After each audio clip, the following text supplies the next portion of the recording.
Hello everyone, and welcome to our Northwest District Ministers Association Joint Memorial Service for Master Genshin. For those of you who may be wondering, who's Genshin? Genshin is one of the 7 masters of Jodo Shinshu. He is also known as Esshin Sozu and died on July 6th, 1017. He wrote the Ojo Yoshu, Essentials of Birth in the Pure Land. So this would be his 1003rd memorial service. But Honganji holds these memorial services for the Shichikoso, the 7 masters, every year. Today, we're honored to have 2 guest speakers for this service. First is Reverend Dr. David Matsumoto, one of my dearest friends. I've known Reverend David since about 1981 when I first went to the Institute of Buddhist Studies, IBS, in Berkeley. We both went there at the same time. After graduating, we went to Japan together and lived across the hallway from each other at the Honganji International Center for probably 3 years, almost 4 years.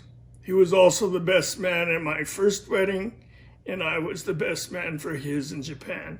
So we've known each other for a very long time.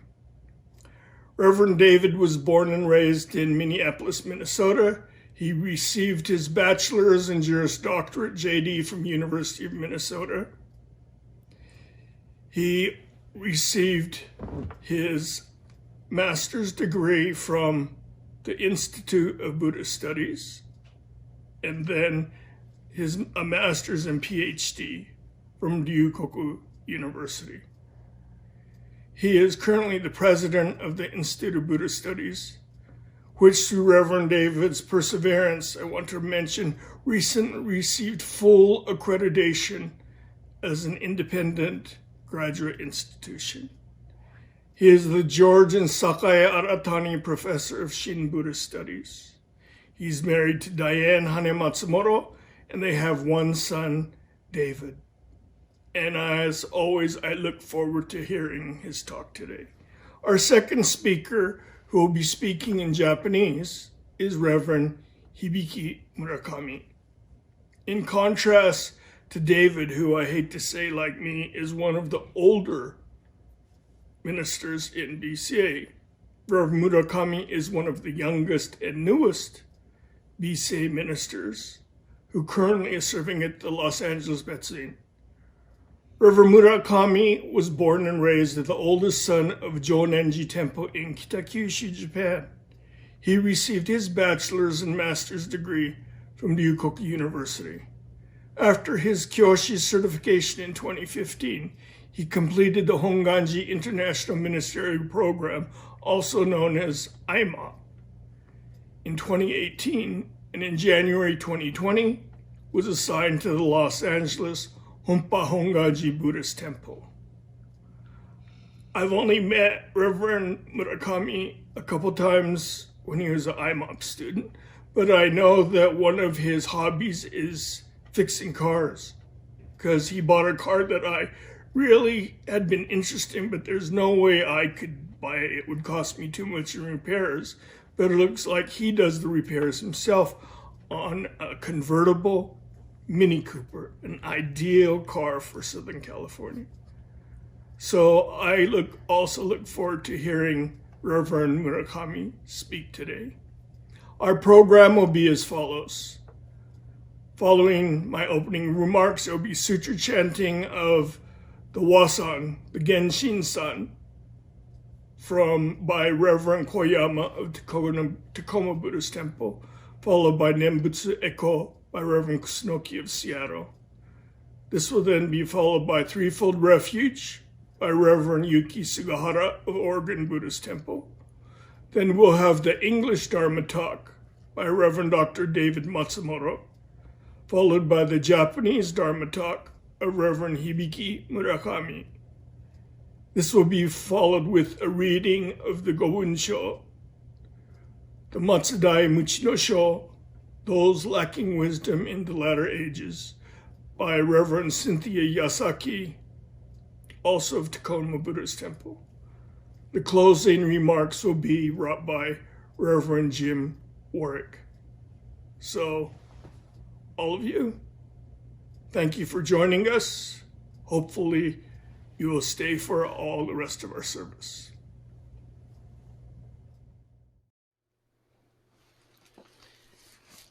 Namandaps, namandaps, namandaps, namandaps, namandaps, namandaps.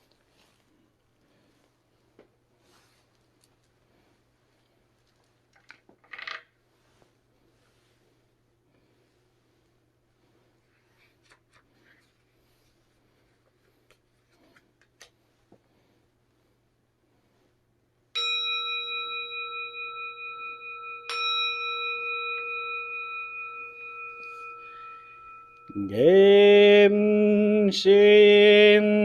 ka shoun no tama wa aku ware kore kobuto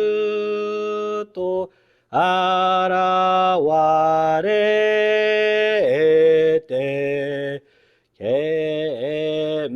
すでに突きぬれば本土に帰ると示しけり音声原神年頃に一大武家のその中に念仏一門開きてぞ俗世万代教えける両前長寿とおわしける原神創図の教えにはお受け二度教えてぞ先祖の特質定めたる本性原神箇所は完全寺の釈により初代教を開きてぞけまんがいおば表せる千住の人を葬るには専務意識と教えたり雑種の人を議論には万夫一生と述べたもおうの浄土のおう浄は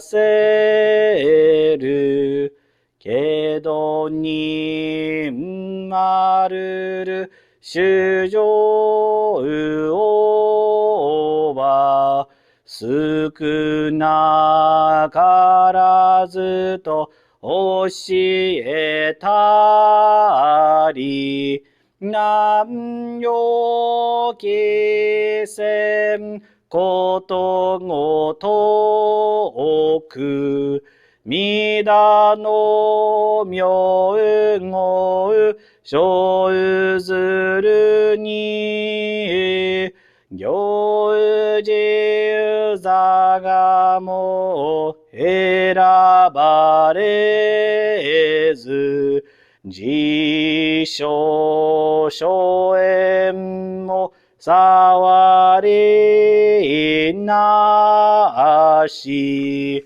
煩悩にまなこさえられて摂取の公明みざれども大非物浮きことなくて常に我が身を照らすなりmidaの法度ねごひと下限の姿はことなりと本願妙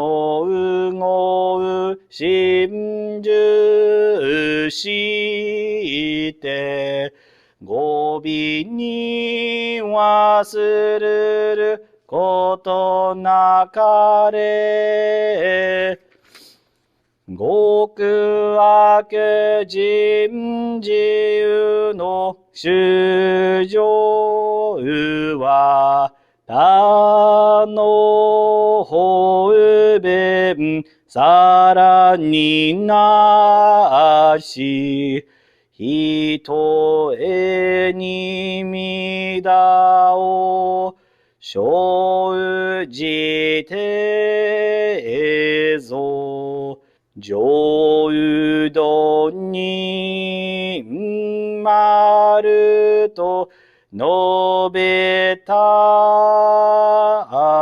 も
どういほくんぼ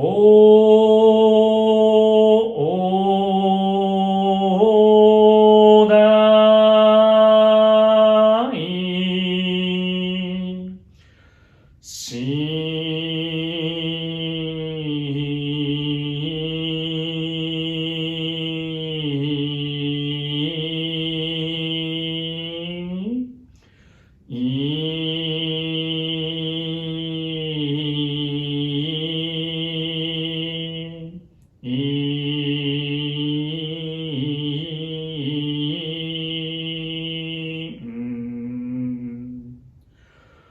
おいじょ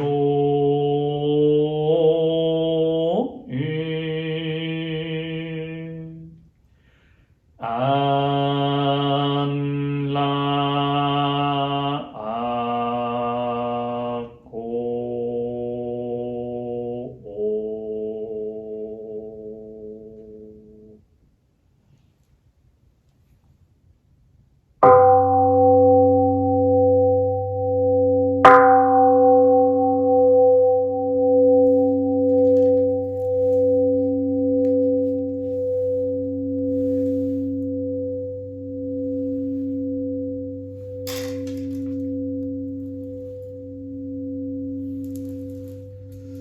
ナモアミダ仏、ナモアミダ仏、ナモアミダ仏、ナモアミダ仏、ナマンダ、ナマンダ、ナマンダ、ナマンダ。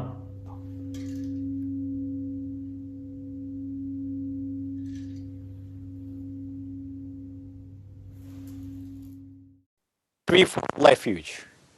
Difficult is it to receive a human form, now we are living it. Difficult is it to hear the Dharma of the Buddha, now we hear it. If we do not cross over to the truth in the present life, in what life shall we cross over? Let us with sincerity and true reverence take refuge in the three treasures of the truth.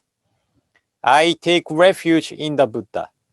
May we, together with all sentient beings, awaken to the great way of enlightenment and to the unsurpassed intent of Amida Buddha. I take refuge in the Dharma. May we, together with all sentient beings, enter the storehouse of the Dharma, becoming like the wisdom ocean.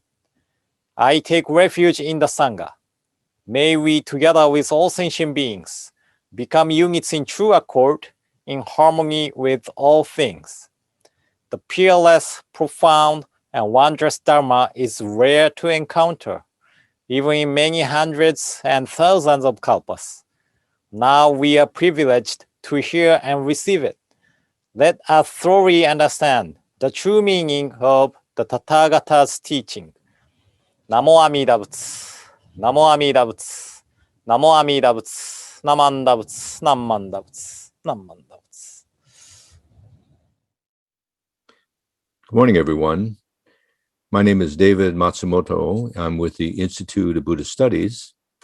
I'm very pleased and honored to be able to take part in today's Northwest District Joint Memorial Service for Master Genshin.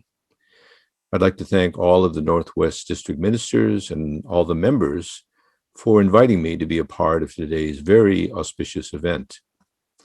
I'm now going to try to record my talk, and so please bear with me for a second. Thank you very much. So today we'll be talking about the Pure Land Master Genshin, his life, his teachings, and we'll think about what he continues to mean to us today. At this time, I'd like to ask all of you to please join me in Gassho as we listen to the words of the Master Genshin from his major text, The Essentials of Attaining Birth. Although I too am within Amida's grasp, blind passions obstruct my eyes, and I cannot see the light. Nevertheless, great compassion untiringly and constantly illumines me. Namo Amida Butsu. Namo Amida Butsu. Namo Amida Butsu. Namanda, Namanda, Namanda, Namanda. Thank you very much. So today we are thinking about the Master Genshin, who was born in 942 and passed away in 1017. He was known in Japanese as Genshin Kasho, or Master Genshin. He was also known in Japan as Eshin Sozu, the Master Priest Eshin, or the Master Priest of Eshin. So once again, I'd like to talk about and think about his life, the teachings of the Master Genshin, as well as what he continues to mean to us today. The Master Genshin was the sixth of the 7 Pure Land Masters, and I'm sure that you're familiar with all 7, but let's review just for a little bit. The 7 Pure Land Masters, we begin with Nagarjuna, or Ryuju, who lived in the 2nd or 3rd centuries in India. Second is Vasubandhu, or Sesshin, who lived around the 4th century, also in India. The first of the Chinese Pure Land Masters was Tanwan, or Donran, who lived in the 5th and 6th centuries in China. Next was Dao Cho, or Doshaku, who lived in the 6th and 7th centuries in China, followed by the Master Shandao, or Zendo, who lived in the 7th century in China. Genshin, or Eshin, was the master who lived in Japan. We'll talk about him today. He's number 6. And number 7 is the very well-known Genku. We know him usually as Honen, who's Shinran's immediate teacher, and he lived in Japan in the 12th and 13th centuries. So those are the 7 Pure Land Masters, and Master Genshin was the 6th of the 7. Master Genshin was a great scholar and priest. He urged all beings to aspire for birth in Amida Buddha's pure land of peace and bliss. He also clarified the teaching of the Nembutsu as the way to attain birth. And in his text, The Essentials of Attaining Birth, the Ojo Yoshu, he provided the Japanese people with stark images of hell in other realms of samsara. Clearly, Shinran Shonin revered this master, and he extolled the teachings of Master Genshin in his own Shoshinge. I'm sure you're familiar with these lines in the Shoshinge. The first is Genshin Kokai Ichidai Kyo, Henki Anyo Kan Issai.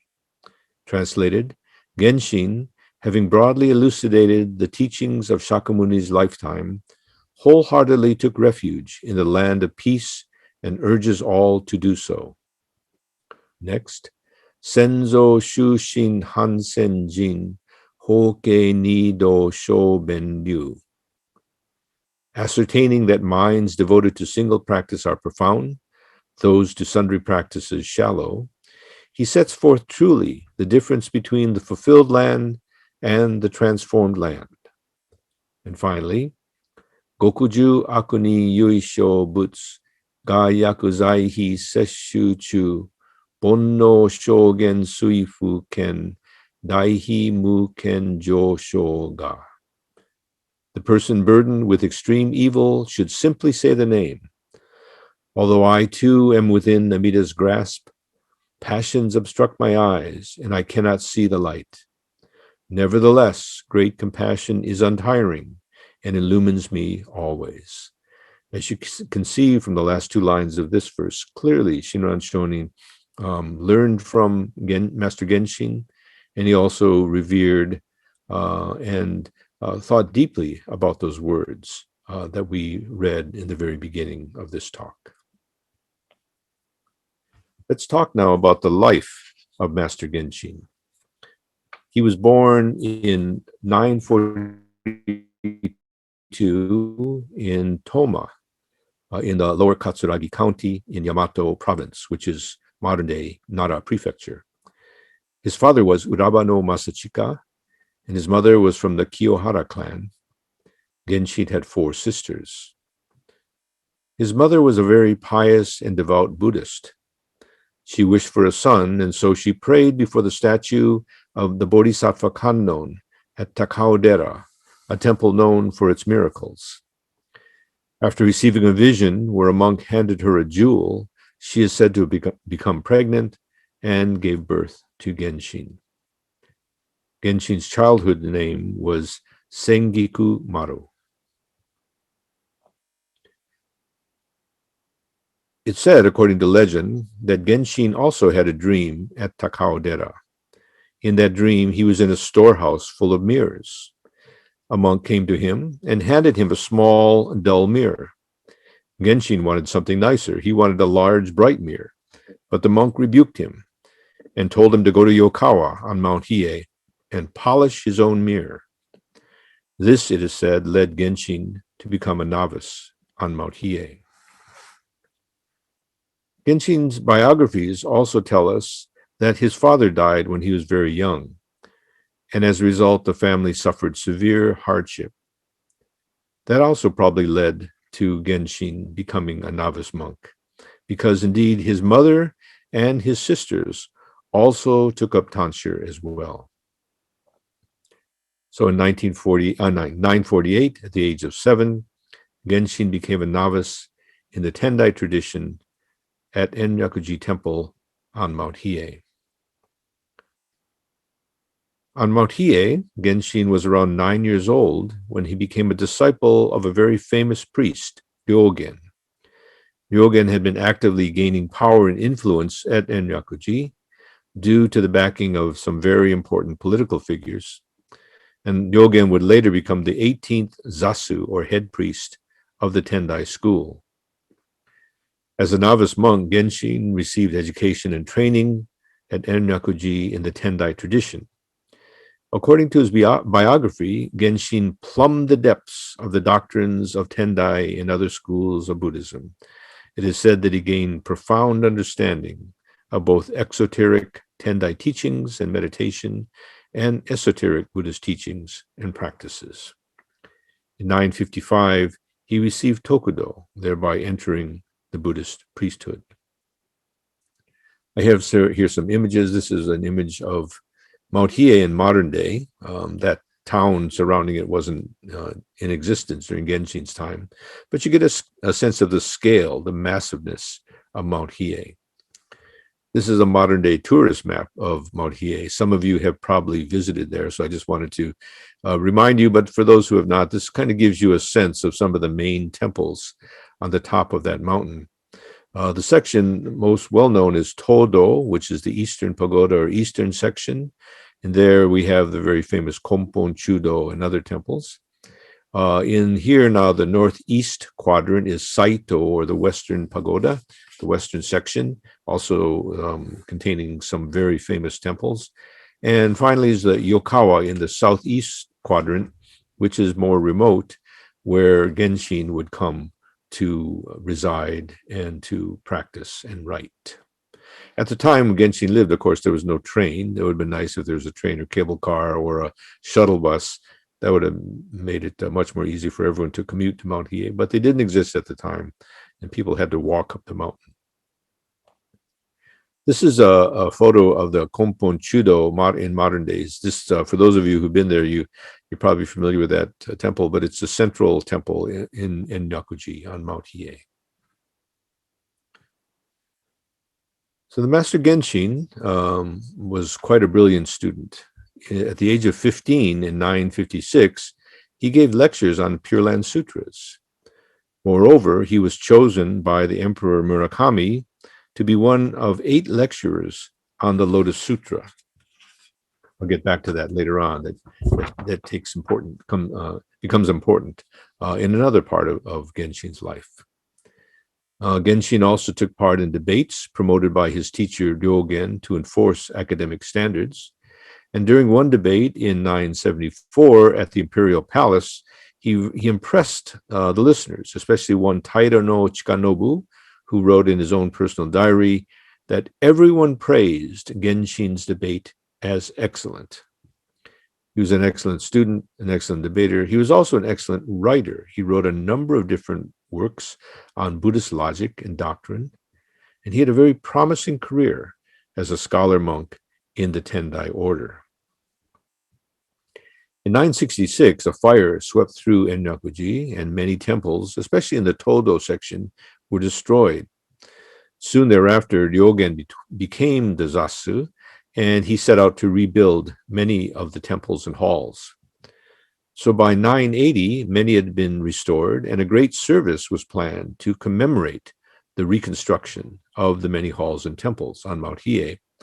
Genshin was invited to participate in the services, and indeed he did, but soon thereafter, he decided to seclude himself in Yokawa, the sort of remote region of Mount Hiei, and cast aside his successful career, his burgeoning career as a scholar priest. Why would Genshin do something like that?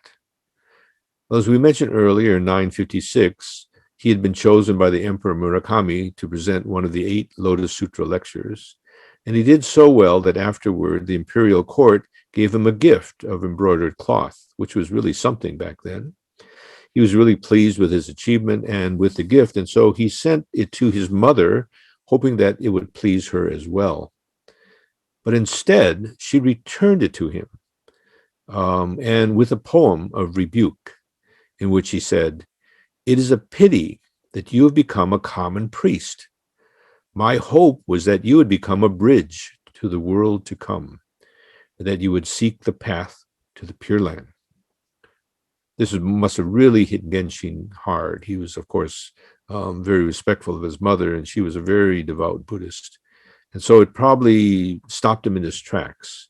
And it's said, according to legend, that as a result, he at that time decided that he would later set aside his desire for fame and fortune and choose to cultivate the practice of Nembutsu in order to attain birth in Amida Buddha's Pure Land.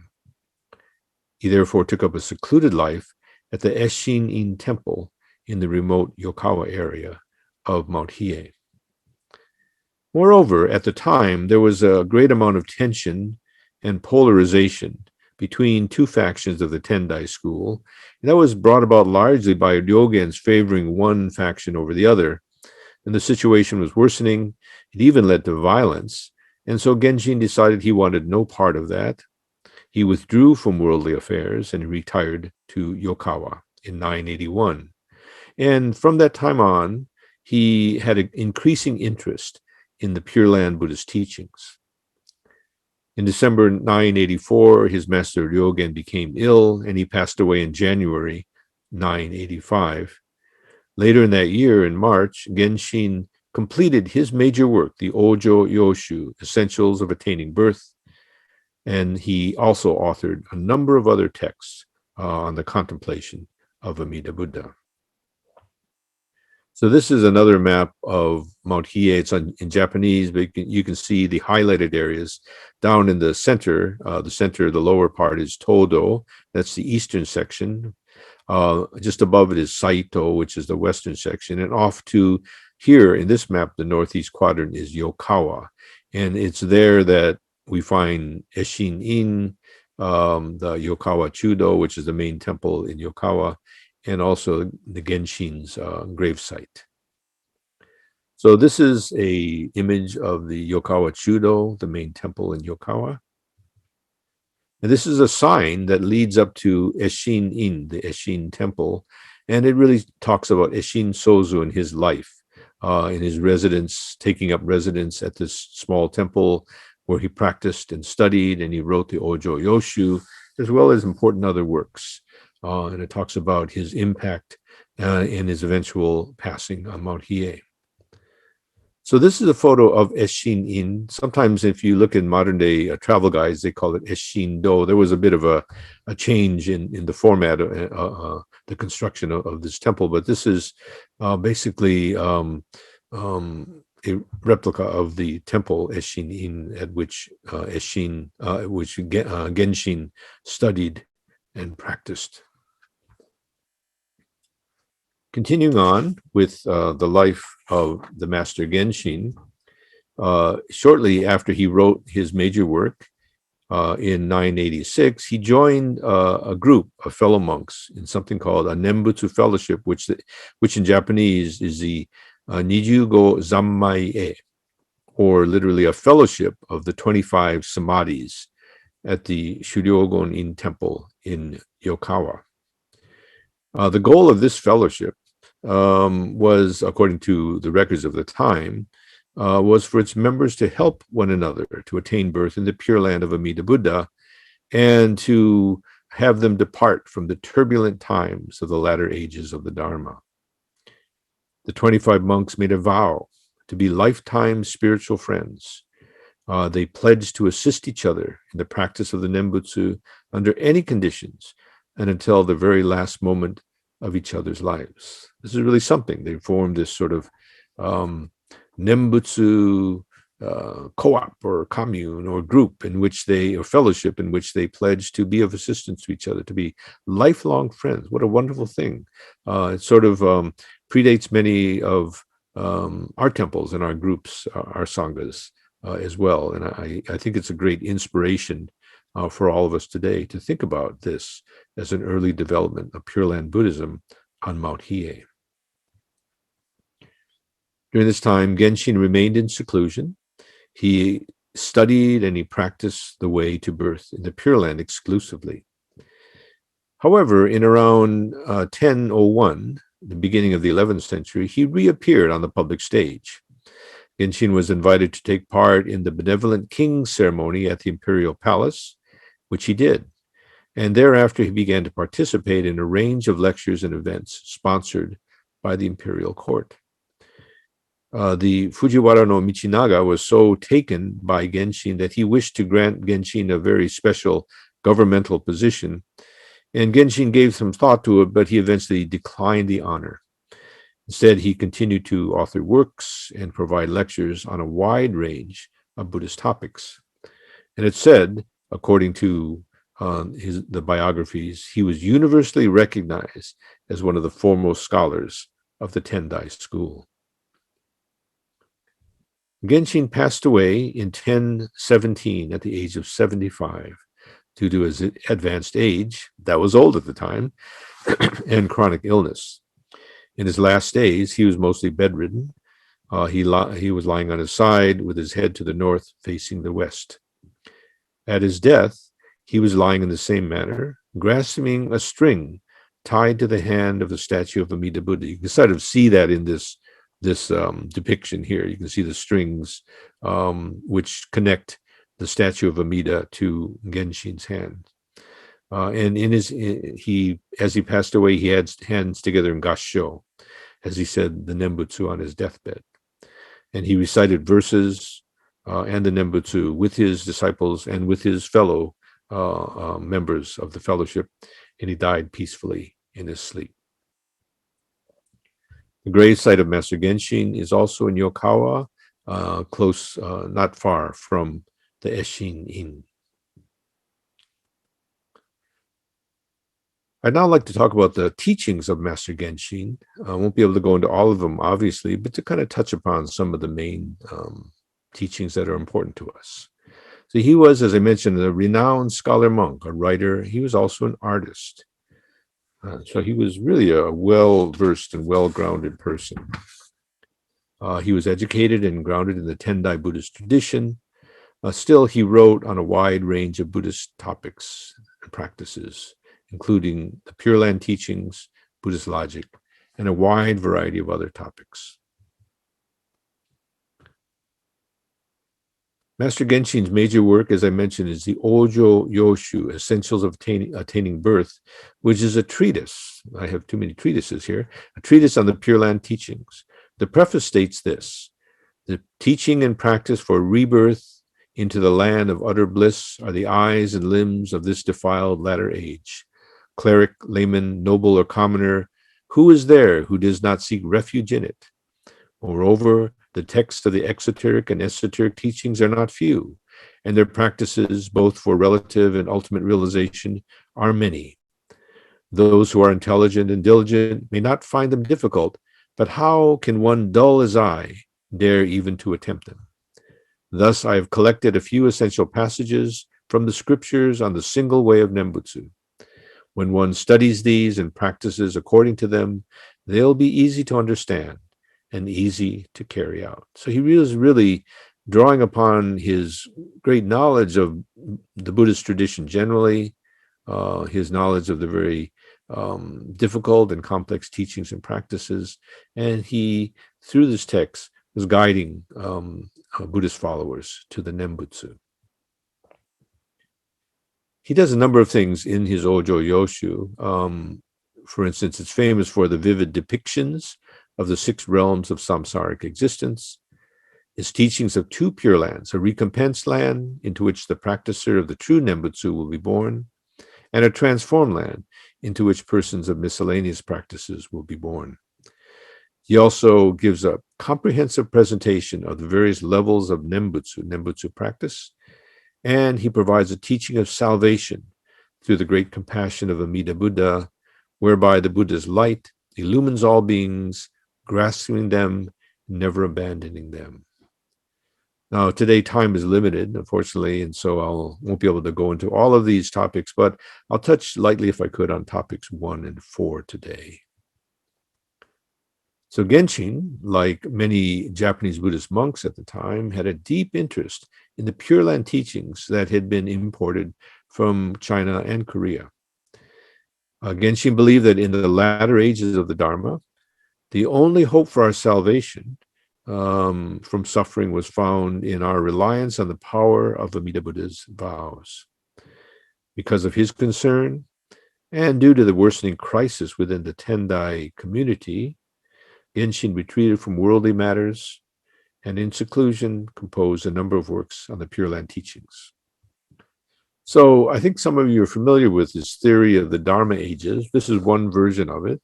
It basically states that after the passing of Shakyamuni Buddha, that the Buddhist tradition carried on, the Buddhist path was carried on, but over time it began to decay. And so that's the idea of sort of the historical decay of the Buddhist path. This is the theory of the Dharma ages. And this, according to this theory, there's, first of all, the right Dharma age. So for 500 years after Shakyamuni Buddha's passing, there still existed, as it had during his time, the true teaching, practice, and realization. That is to say, the teachings existed, Buddhist followers were able to engage in the authentic and effective practice, and they were able to realize the same enlightenment as the Buddha. However, in the next 1,000 years after that, this is something that's referred to as the Semblance Dharma Age, in which only the teaching and practice remain. That is, Buddhist followers can read and hear the Dharma, they can practice, but there's no realization. So it sort of looks like Buddhism, but it's not really Buddhism. That's why it's called semblance, okay? It sort of looks like a duck, quacks like a duck, but it's not a duck. And finally, there's the last Dharma age, which goes on for another 10,000 years after the end of the Semblance Dharma age, in which Buddhist paths degenerate to such an extent that only true teaching remains. There's no more true practitioner or true practice, let alone any realization of the truth. So this is one of the versions of the theory of the Dharma ages, and according to the Master Genshin, at his time, he lived near the tail end of the Semblance Dharma age, going and beginning the last Dharma age. In Genshin's Ojo Yoshu, the Essentials of Attaining Birth, he first sets out to explain the Pure Land thought in terms of traditional Tendai practices. He then goes on to present a number of Pure Land sutras and commentaries. By doing this, he explains that there are various levels of Nembutsu practice, the highest of which is contemplative Nembutsu practices. He said the voice Nembutsu, saying Namo Amida Butsu, is the lowest form of Nembutsu. However, at the same time, it's a means to develop the higher contemplative Nembutsu practices. So the practice of Nembutsu is such that it enabled practitioners to attain the assurance that one will be born Amida Buddha's Pure Land in the life to come. Here you can see the kanji, the Chinese characters for Nembutsu. In Japanese, we pronounce this Nembutsu. In Chinese, it might be pronounced Nyanfo. In Sanskrit, Buddhamasmrti. And it has a variety of meanings. Nen has the meaning of to think on, to contemplate, to remember, to visualize the Buddha. it also has a sense of reciting or saying the Buddha's name. So Genshin, as well as Pure Land scholars before and after him, went to great lengths to talk about the meaning of Nembutsu in all of its senses, both to think on, to contemplate, to visualize, to remember the Buddha, but also to recite the Buddha's name. And he talked about the effectiveness of each and the sort of superior or inferior characters of each, but also in a practical sense, the form of Nembutsu, which would most likely bring beings to birth in the Pure Land in this latter age of the Dharma. So in fact, and importantly, Genshin mentions, in terms of his own personal practice, there's all this great theoretical stuff. We can talk about contemplative Nembutsu and how one goes into all these states of samadhi, and it's all great. But Genshin admits that he has his own limitations. And living within the latter ages of the Dharma, he declares that saying Namo Amida Butsu is the only form of Nembutsu practice that he can rely on. That even though we could look at this in a theoretical or abstract way, and we could analyze the Nembutsu and think about it in all of its various complex forms, when it comes down to it, Genshin says, for a person like him, living in the latter age of the Dharma, saying the Nembutsu, saying Namo Amida Butsu, is the only Nembutsu practice that he can rely on that will bring him the assurance of birth in the Pure Land. There's another sense of Nembutsu that Genshin offers. It's something that's called deathbed Nembutsu. That is to say, in his text, he describes a number of rituals and practices on the deathbed in which the Nembutsu is important. He presents these rituals in great detail. He also stresses and emphasizes the importance of being in the company of friends that we talked about before, who would help the dying person to maintain concentration and practice. And according to Genshin, by maintaining focus until the last breath, the dying person would be assured of birth in the Pure Land. But if one's mind were to waver, then the birth would not be assured. So it's important. The last moment of life was extremely important to Genshin, as it was to many Pure Land Buddhists. And he wrote extensively about the kinds of rituals and practices that were necessary at that time. Now move into a part of the teachings that is probably of interest to more people and really is the aspect of Genshin's, his major work, Ojo Yoshu, that made it more famous to a great many people. In his text, he urges all persons to reject the defiled world of samsara and aspire for birth in the Pure Land. In order to do so, he provides graphic illustrations of the 6 realms of samsaric existence in order to convince beings to do just that throughout their lives.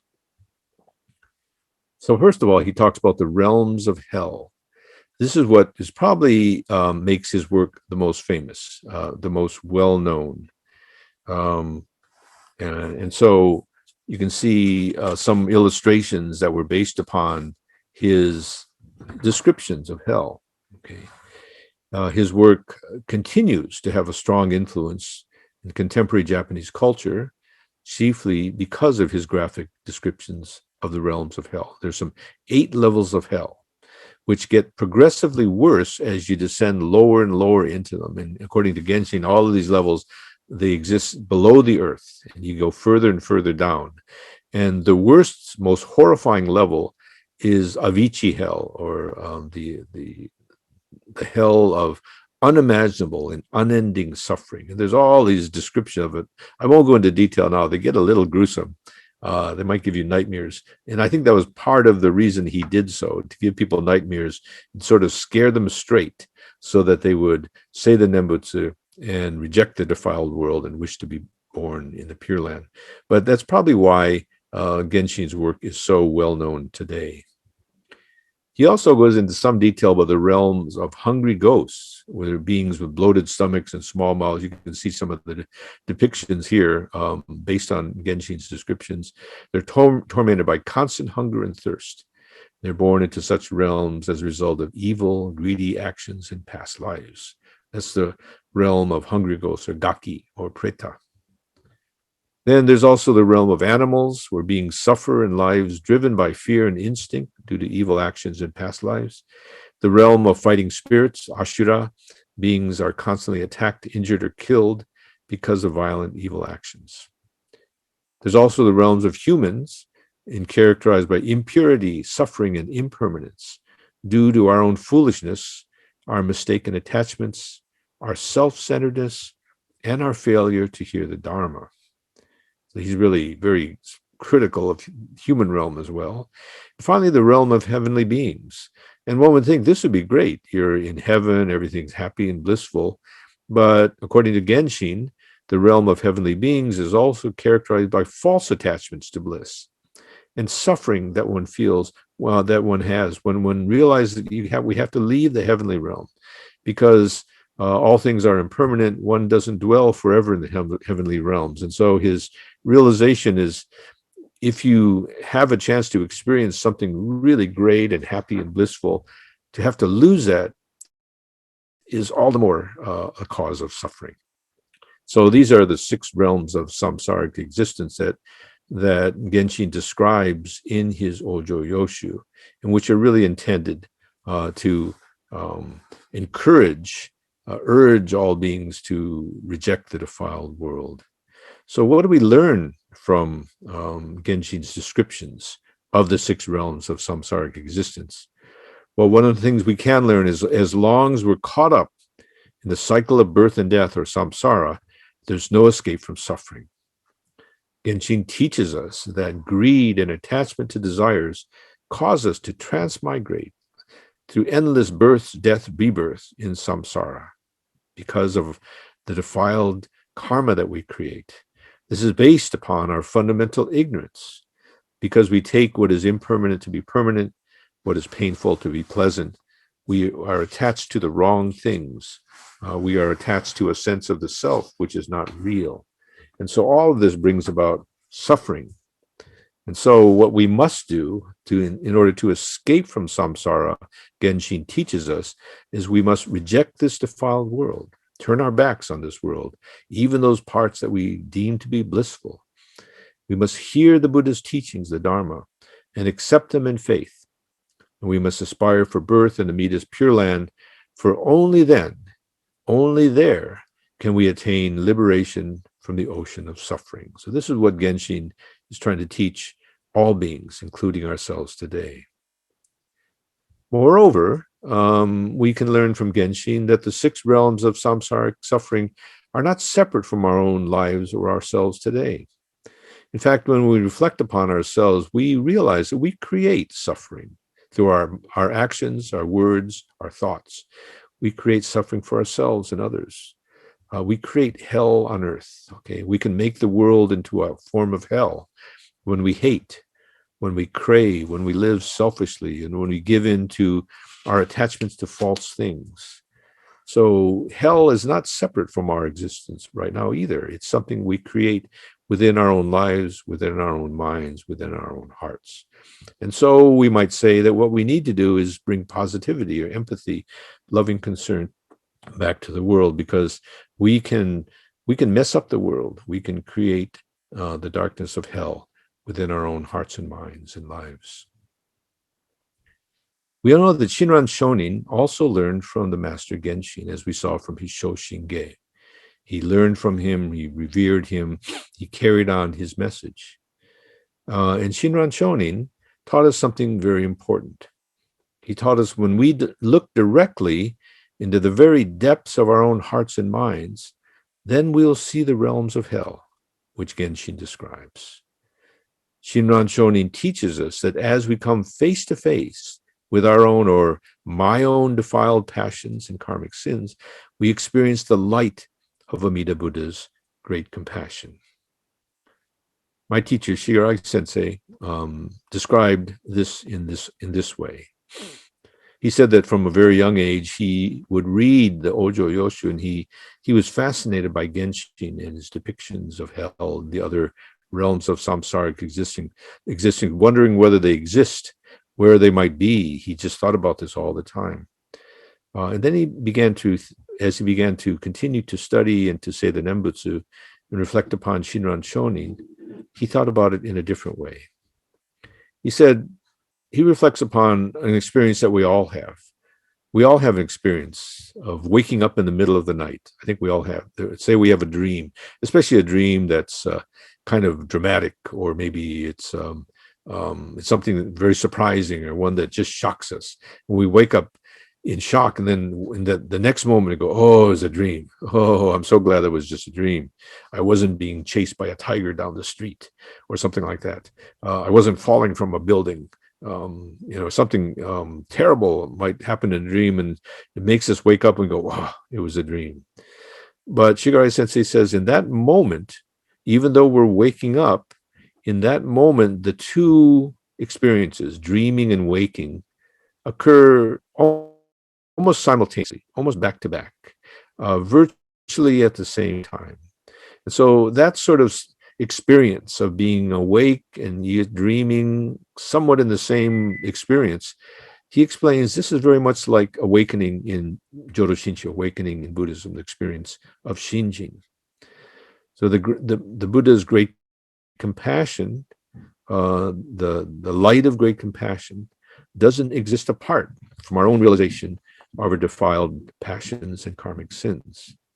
Great compassion exists necessarily when it takes in our karmic sins, or looking at it conversely, it's when when I come face to face with the reality of my own self, my ego, my desires and passions and defilements.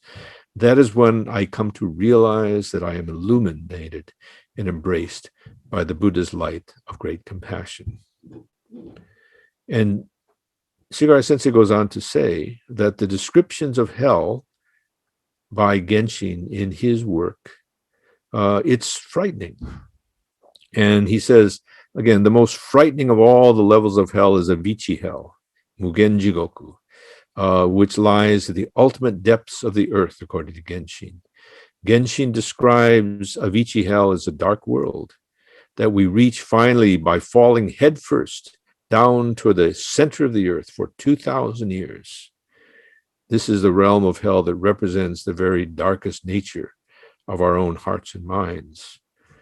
But we only come to know it for the first time when we bore deeply into ourselves, when we look directly into the very depths of our own hearts and minds. This is not an easy thing to do. This is not something we can do simply by ourselves, but only within the light of the Buddha. And so for Shigaraki Sensei, when he thinks about this, he says, what he learned from Genshin is not that we have to ask whether hell exists. That's somehow something we always ask. Is there a heaven? Is there a hell? Where does it exist? Prove it to me. But instead of that, what Genshin is teaching us isn't that we have to ask whether hell or the other realms of samsaric existence exist or not. But the question that we need to ask is whether or not we're able to see it, we're able to experience it, we're able to encounter it within our own hearts, minds, and lives. And if we do, when we do, we come to realize that at that moment, we're embraced by the light of the Buddha's compassion. And so in that moment, the awakening, the dream are experienced as one, and yet we know within awakening that we are assured a birth in the Pure Land of Amida Buddha. This is why I think Shinran Shonin, one of the reasons why Shinran Shonin revered the Master Genshin so much. And this is one of the hymns, the Wasan, written by Shinran Shonin, the hymns of the Pure Land Masters on Master Genshin. And you can see, once again, these are words which he was very grateful to be able to learn from the Master Genshin. Shinran Shonin says, "My eyes being hindered by blind passions, I cannot perceive the light that grasps me, yet the great compassion without tiring illumines me always." Our egos, our defilements, our attachments and delusions make us cover up our eyes so that we cannot see the light of wisdom. We deliberately cover up our eyes because of our egos.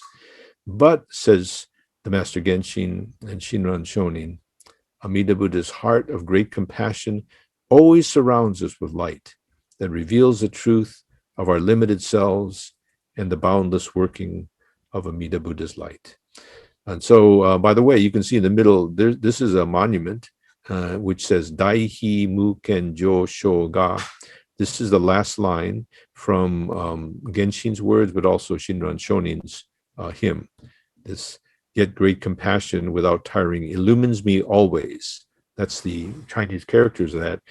These characters were written by the late Reverend Tesshin Shibata, who is the grandfather of Reverend Kanda Shibata. And Reverend Tesshin Shibata, as many of you here in the Northwest know, he was formerly a resident minister at the Idaho, Oregon Buddhist Temple. He served there for many years, and then he went to the Stockton Buddhist Temple.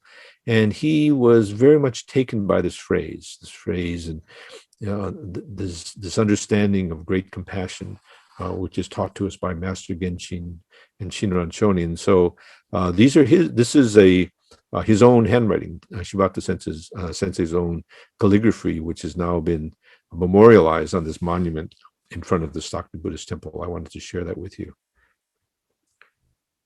So as we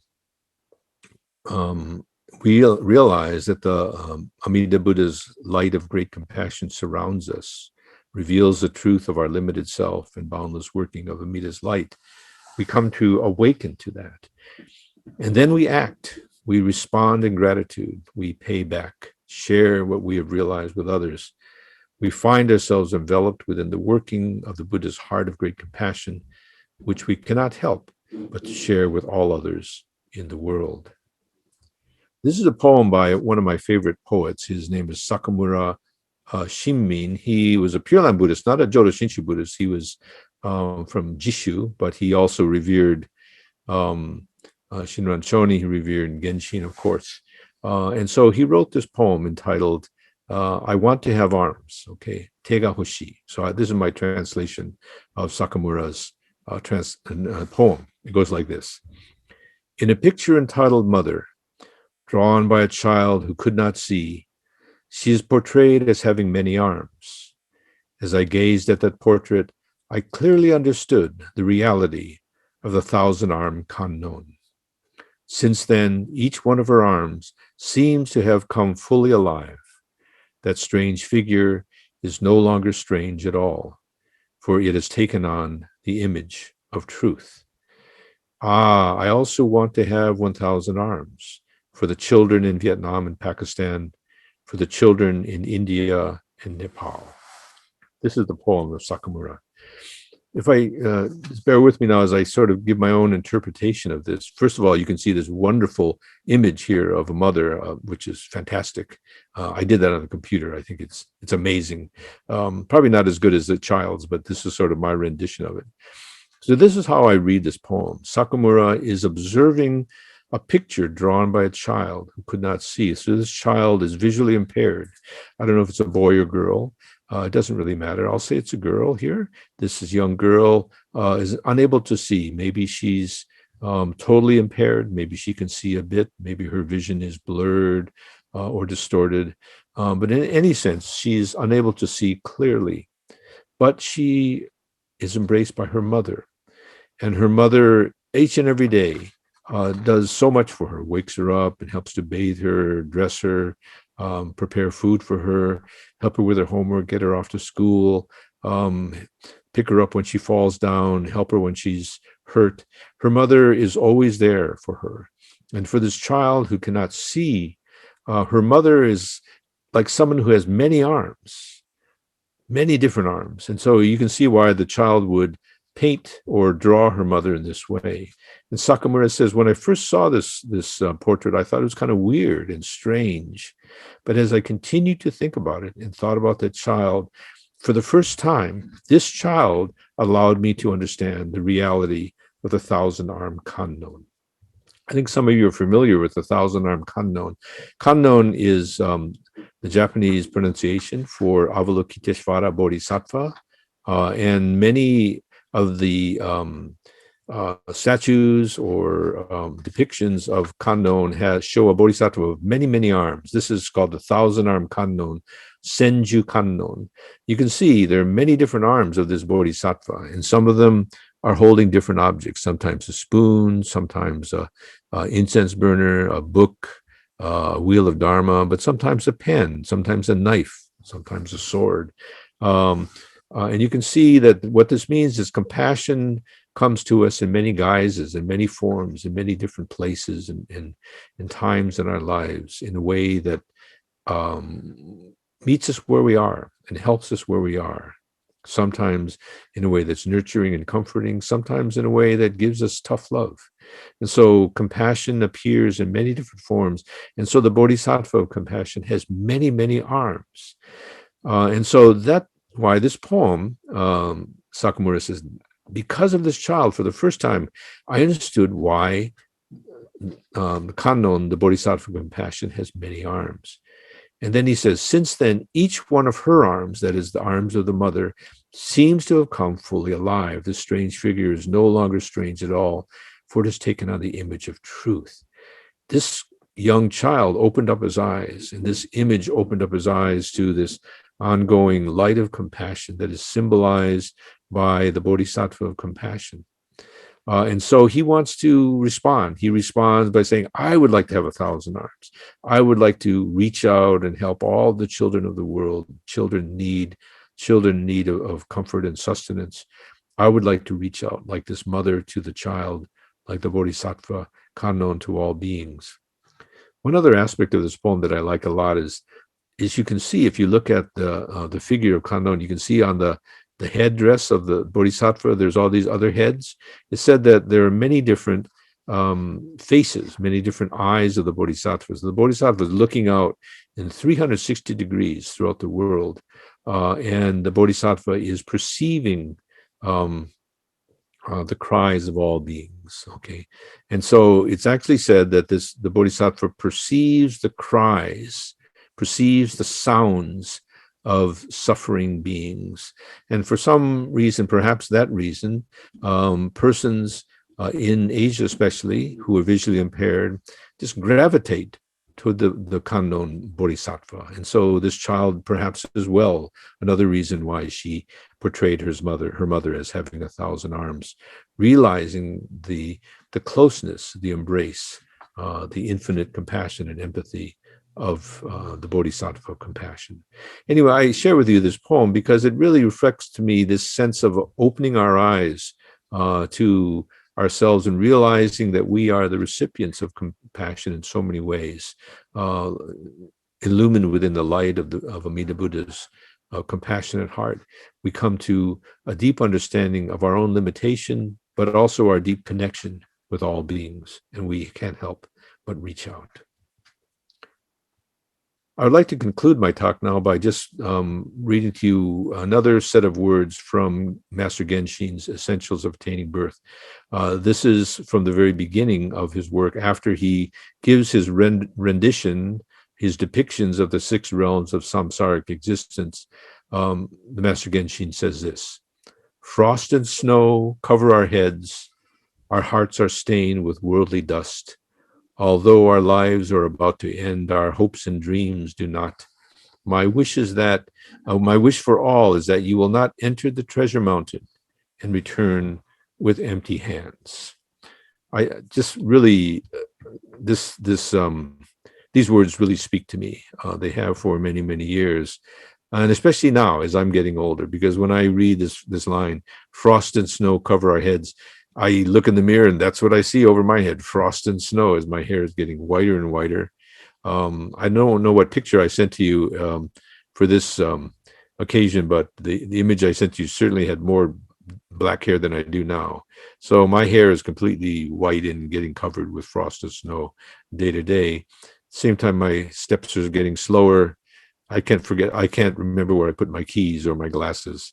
So it's no coincidence that at this point in my life, certain verses and songs resonate with me, or they call out to me, and these words certainly do. Time passes all too quickly. Okay, the young become the old, the healthy grow sick. Before we know it, our hair is white as snow. He also says, our hearts are stained with worldly dust. None of us gets through life unscathed. We meet people we love, some we hate. We face challenges and uncertainties. Sometimes we win, sometimes we lose. We develop habits because of that. Some of the habits are good, some are them bad. We store up memories, we learn lessons, and we carry them with us throughout our lives. He says, although our lives are about to end, our hopes and dreams do not. And even as we grow old, even as we should be readying ourselves for the great change called death, we're still filled with wants and desires and schemes. We're dreaming of the big jackpot, the new car, the new body, the new hair. We focus on weight loss, hair growth, whatever else can bring us back to our youth. For many of us, human life is the mountain of pleasures that we try to get everything we can. We try to enjoy all the gusto that we can. But that's not what Genshin is talking about when he says, my wish for all is that you will not enter the treasure mountain and return with empty hands. He's talking about something very different from just going to a mountain of pleasures and getting everything we can. When he says this, my wish for all is that you will not enter the treasure mountain and return with empty hands. I think the Master Genshin is teaching us that human lives is like a treasure mountain. Okay? For it is the place and the time when we can hear the teachings of the Buddha and become liberated human beings. The true treasures in life are not material things. Rather, the real treasure can be found in the conditions that allow us to hear the Dharma. The people that we love, joys and sorrows, in our memories and dreams.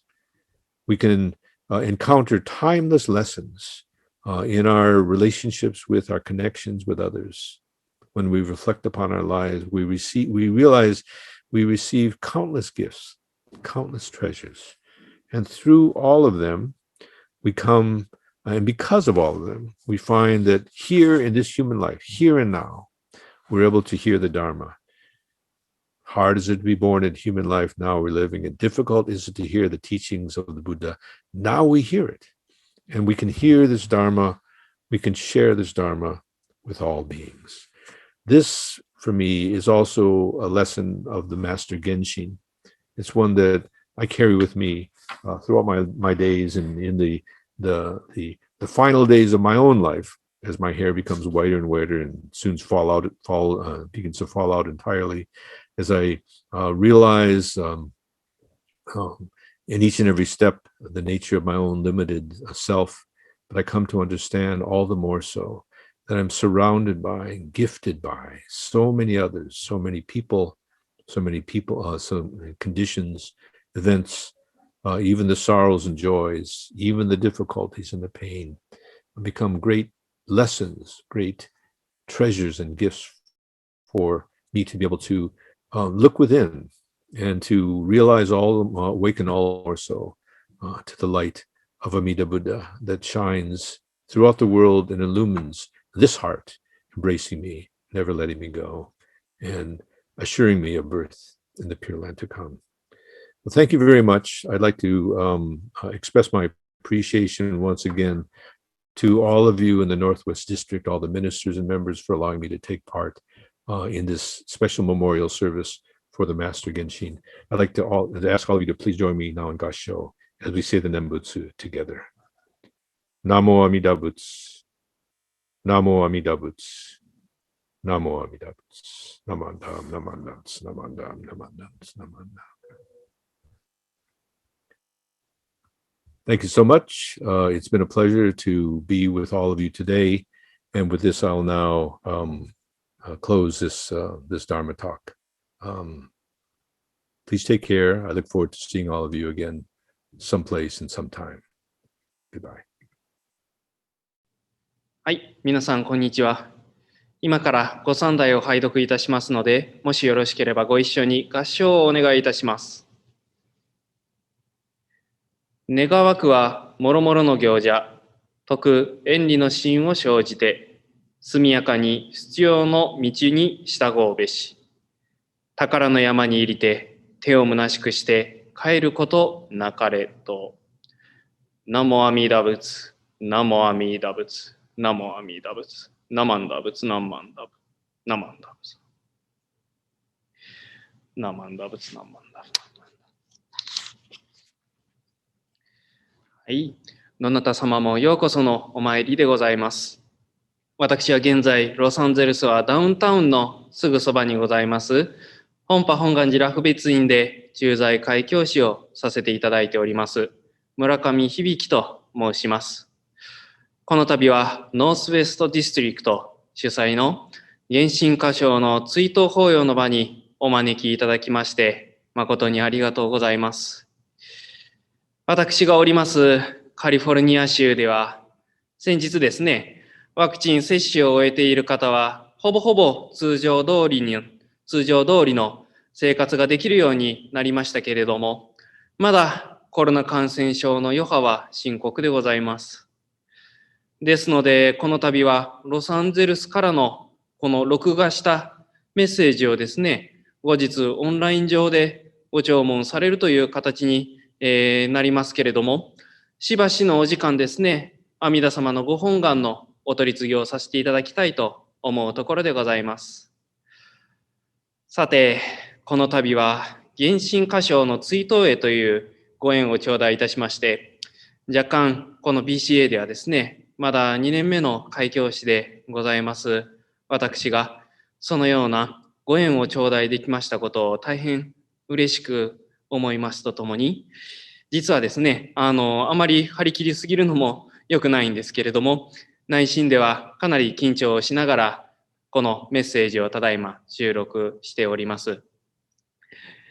原神歌唱と申し上げますと、比叡山における優れた学僧として知られている方でありまして、また同時にこの浄土真宗の見教えをお釈迦様の時代から親鸞上人に至るまで法脈を伝えてこられた方として、上人ご自身が7人のお坊さんを挙げていらっしゃいますが、それぞれの時代、それぞれの地域でご活躍されたこの7人の中でも、日本で浄土の見教えを広められた方として、原神歌唱のお名前が挙げられております。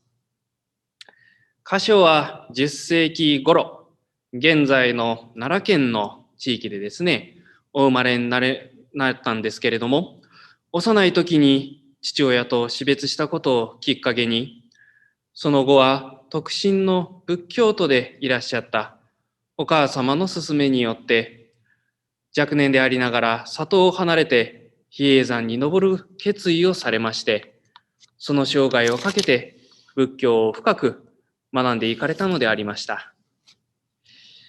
後世では余川の絵心僧図と呼ばれて親しまれていたことからもわかりますように、西学における面で非常に優れていたという逸話がいくつもございます。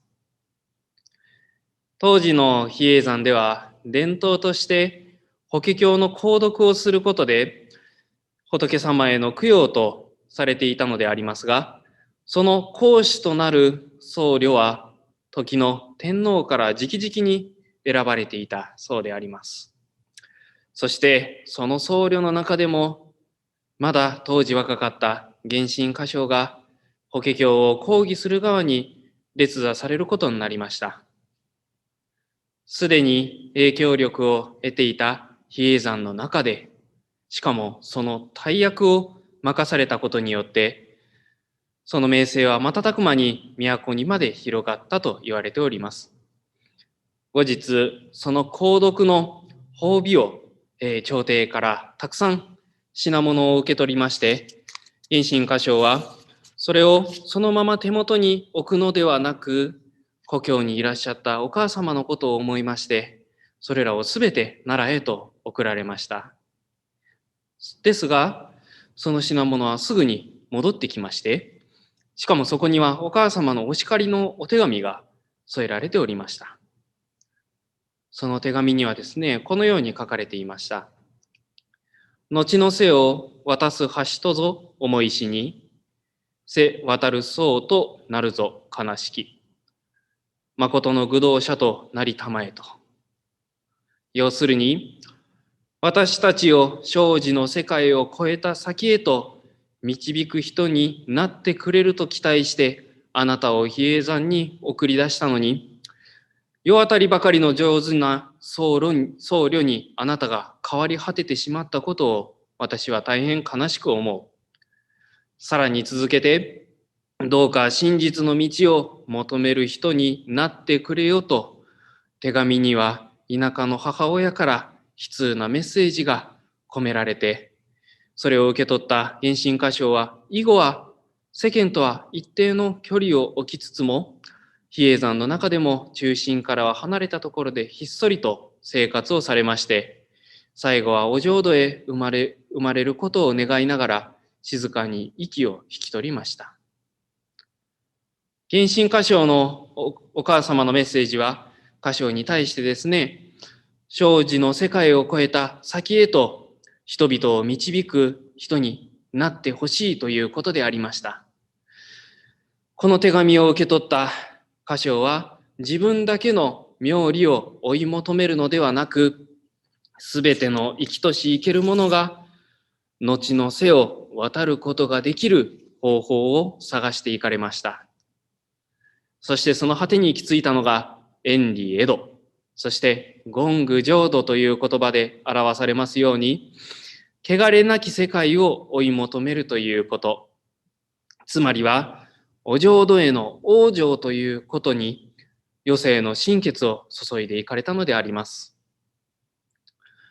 その総決算とも言うべきお書物を比叡山の片隅で往生要集という形で表されました。同じく七高僧のお一人でいらっしゃる、また親鸞上人の直接のお師匠でもいらっしゃった法然上人はですね、まだ浄土の見教えに出会う前に、この往生要集を読まれまして、そこでお念仏の見教えに出会われたのであります。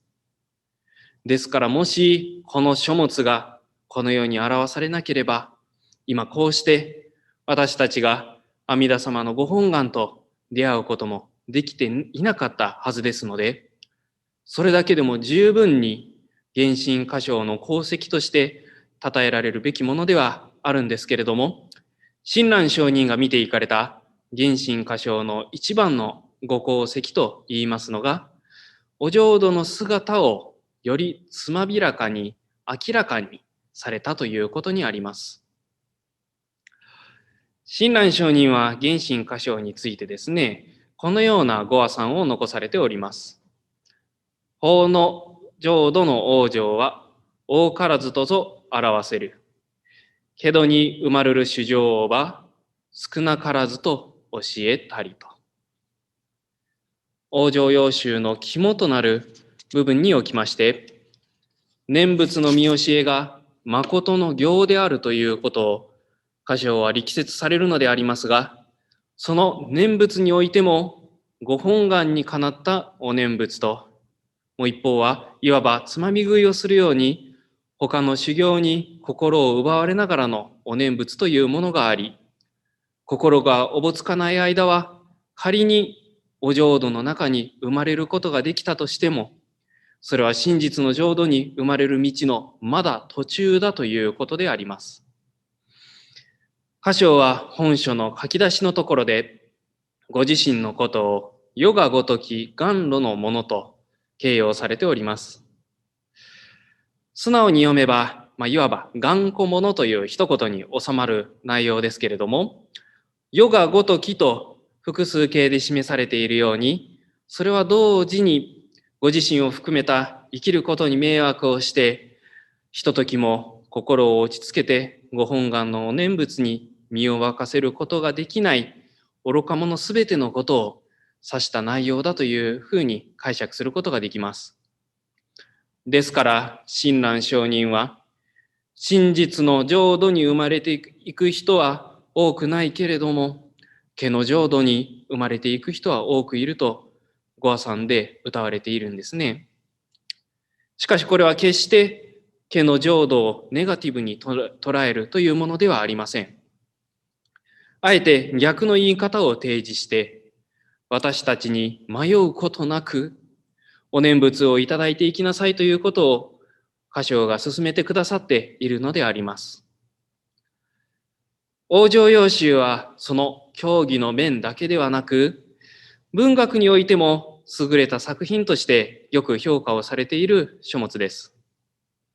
その理由は、地獄の様子が文章を巧みに非常にリアルに描写をされているという点があります。そこでは筆舌に絶えないほどの苦痛を永遠とも思えるような長い時間経験したとしても、それでもまだそれが終わらないと言われているんですけれども、本当に恐ろしいのは、我々が取るに足らないと思うような本当に些細なことであったとしても、それが原因で誰でも簡単に地獄に落ちてしまうと言われていることです。そんないわば崖っぷちの状況にいるのが人間の世界に生まれた私たちが置かれている環境であります。身の振り方一つでいい方向にも悪い方向にも転ぶ状況というのが私たちが置かれているところですが、私たちにとって幸いなことというのが、今その窮地を脱することのできる唯一の方法である仏法にすでに出会えているという点なんですね。本日のご参題はその往生要集からまさに幸運なことに人間の世界に生まれることのできた人が仏法に出会っていく場面を述べられているところから引用をさせていただきました。私のお話の最後はその文章をもう少し前から引用をいたしまして、ちょっと中略しているところもございますけれども、その引用をもって私のお話を終えさせていただきたいと思います。それでは皆様ご一緒に合唱をお願いいたします。故に大凶にのたまわく、人種に生まれるものは爪の上の土のごとし、三途に落ちるものは十方の土のごとしと。法華経の下にのたまわく、無料無趣向にもこの法を聞くことまたかたし。よくこの法を聞く者、この人またかたしと。しかるを今、たまたまこれらの縁をぐせり、まさに知るべし。苦界を離れて浄土に往生すべきこと、ただ根性にのみあり。願わくは、もろもろの行者、徳縁理の心を生じて、速やかに必要の道に従うべし。宝の山に入りて、手を虚しくして帰ることなかれ。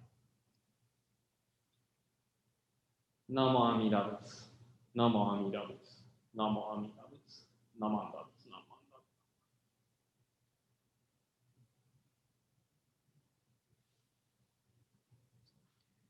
本日はお弔問どうもありがとうございました。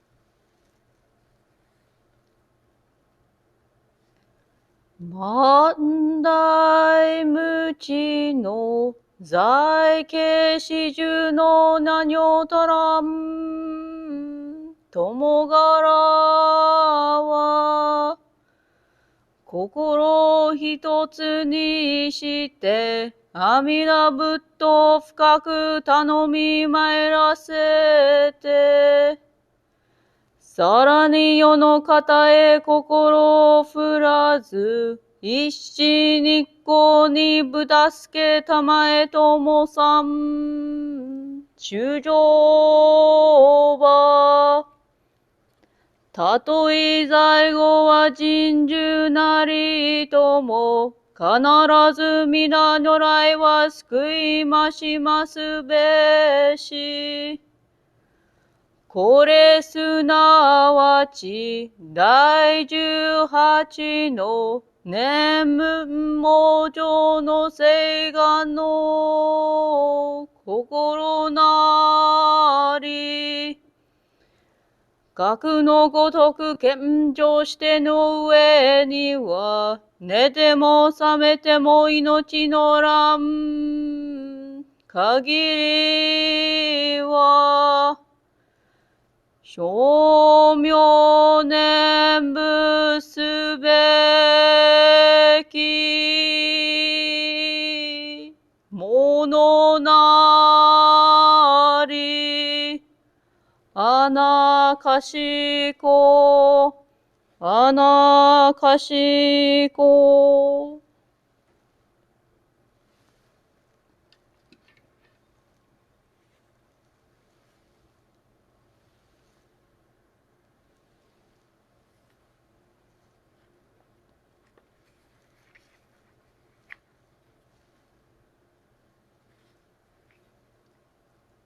Laymen and laywomen in the latter age who lack wisdom should deeply rely on Amida Buddha with singleness of heart, entrusting themselves to the Buddha single-mindedly and unwaveringly for their emancipation, without turning their thoughts to other matters. However deep and heavy their evil karma may be, Amida Tathagata unfailingly saves them. This is the essence of the 18th vow that assures our birth in the Pure Land through the Nembutsu. Once our heart is thus settled, we should say the Nembutsu, whether awake or asleep, for as long as we live, humbly and respectfully.